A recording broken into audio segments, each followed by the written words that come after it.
Hey everybody, welcome back to MagnusPlays. Welcome back to Dark Souls. I was telling you about the 3-act story structure before, related to Star Wars.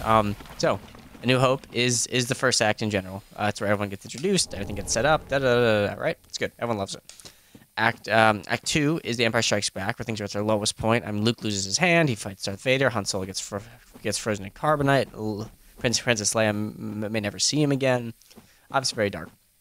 And then Act 3 is Return of the Jedi, which ends in a big triumphant, like, ooh, they managed to defeat the Emperor, and Darth Vader is redeemed, and it's very, like, you know, everything gets tied up. It's awesome.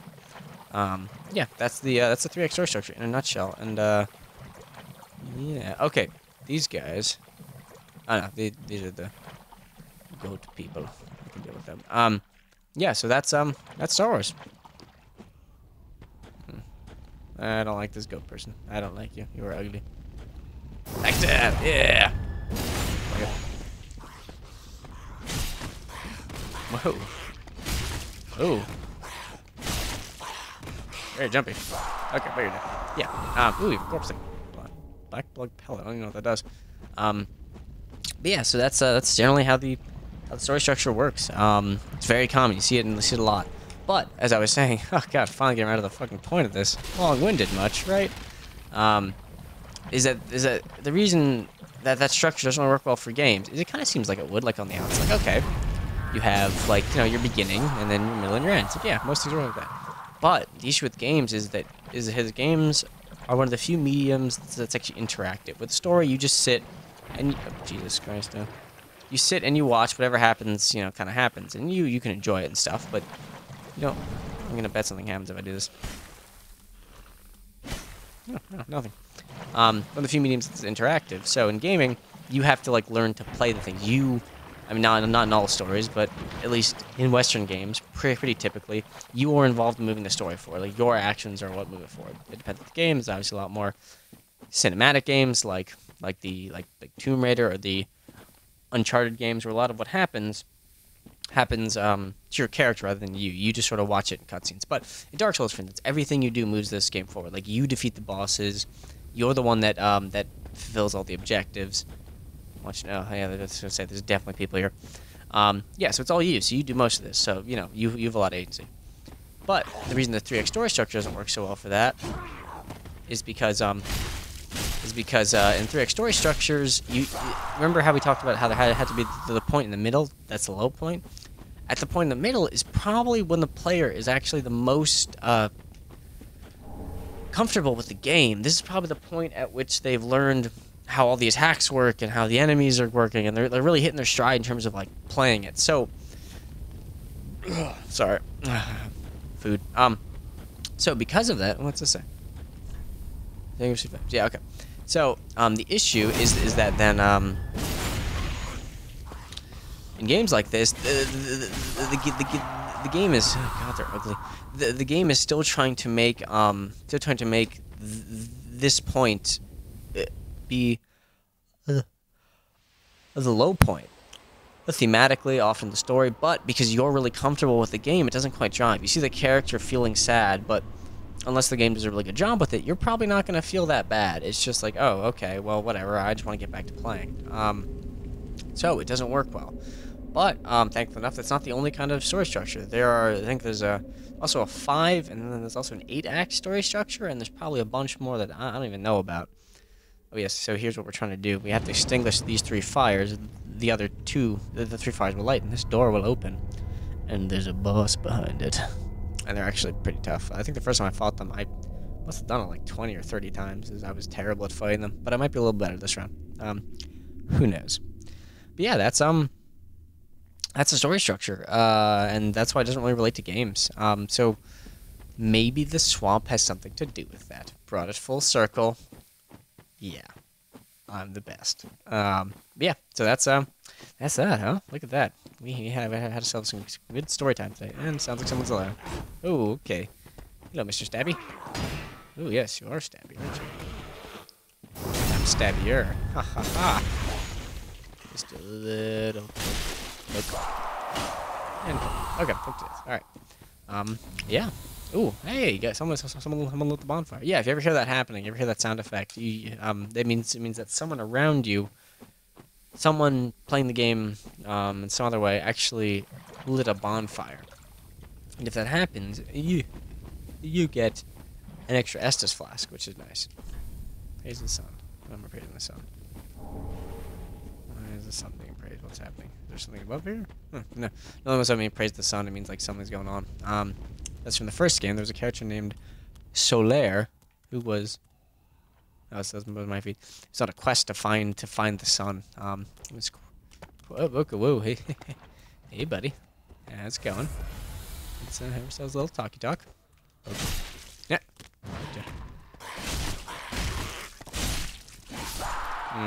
Almost feel bad. But yeah. So it doesn't really work for games that well, but it's still common because it's it's what everybody knows, and it's in movies and books, and people tend to stick to what they know, which I don't even know if that's a bad thing, especially in this case. I mean, games are, yeah, they've been around since, depending on how exact you want to be, like 1950 something with Tennis for Two, but I mean, in there, like, as a medium to convey a story and a narrative, they're still really new. So there's probably still a lot of kinks to iron out. I mean, it took films a long time to figure out what they were doing. So wouldn't be surprised if it takes us a while too. But upside, games are fucking awesome, and I love them. So I'm playing forever. So I'll be able to tell you. Oh, haha. Yeah, these guys. So you might have guessed the whole theme. Oh, Jesus, you're just going nuts there, aren't you, buddy? The whole theme of this area is poisons. Oh, crap. Okay, we're gonna try to see if I can separate these people. I don't want to fight 3 of them at once. I also just don't want to get hit by this thing too much. Haha, you're angry. Oh boy. Yeah, bossed. So, yeah, story structures, tough stuff. Hard to do right. Definitely a lot of respect to anyone who tries something different. See, with Dark Souls, you definitely have it, but it's I don't think you feel it as much because almost because of how much agency you have in this game, and the fact that like the story itself is pretty bare bones. There's a lot of lore, but it's often like hidden. You have to read all the item descriptions, and you have to, and you honestly, if I'm being honest, you probably got to go online and like read up on some forums, learn all that stuff. But that's one of the most interesting parts about Dark Souls, really, that they have that, because somebody in here, still somebody in here. No, it's not. Oh, look at that. Look at that, found a bonfire. Oh, we're making progress. 2 out of 3 of these things closed. I wonder if we can get the other one before this is out. I doubt it, but ooh, okay, gonna go the other way. Yeah, so that's. Oh, it's not a person. I was about to freak fuck out. Yeah, but Dark Souls has this like online community. Few really games have this. Like Dark Souls would be a much different game if people didn't like talk to each other online. It would be experience would be totally different. You just wouldn't know a huge amount of stuff. It'd be, you know what it would be like? It'd be like when we had games without the internet, basically. Like if you had your NES and you were playing Super Mario Brothers original, and you were like, oh god. And you were like, hey, I found a secret. Does anybody else know about this? And your friends just wouldn't fucking know about it. You could just show them and be like, hey, look at this secret I found. It's like that for the online age. That's very impressive. You know what? I take time to think about. Oh, I don't want to. I take time to think about it. What if they were intending to do that, or if it just evolved? I mean, I guess they must have been, because they built out all the systems. You don't build out all this crap without meaning to use it somehow. Chekhov's gun and all that. Oh, literary reference. No, I'm totally cool. It's not like I read or know about books. Anyway. So yeah, stop spitting your goo. Just don't do it. God. It's not very polite. I'm fine. Because that one come, did you?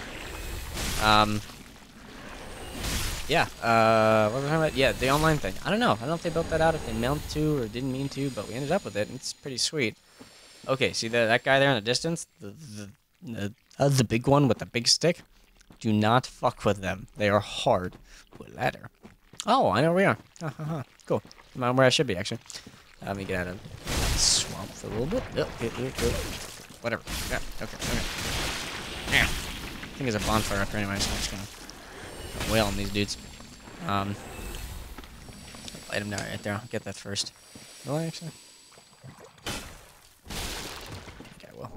Ooh, wolf blood swordgrass. Oh, I know what that is. Okay, that. Well, you'll find out in a minute. But yeah. So hey, Dark Souls, right? Story structures. What's up with those? All right. Okay. You know what? This is a good time to pause. We're gonna pause on this ladder. Thank you for joining us for this episode of Magnus Plays. We'll see you tomorrow with more Dark Souls related ramblings. I know you want to hear them. I want to hear them. That's why I'm saying them. And I want to give you what you want. I do my best, really.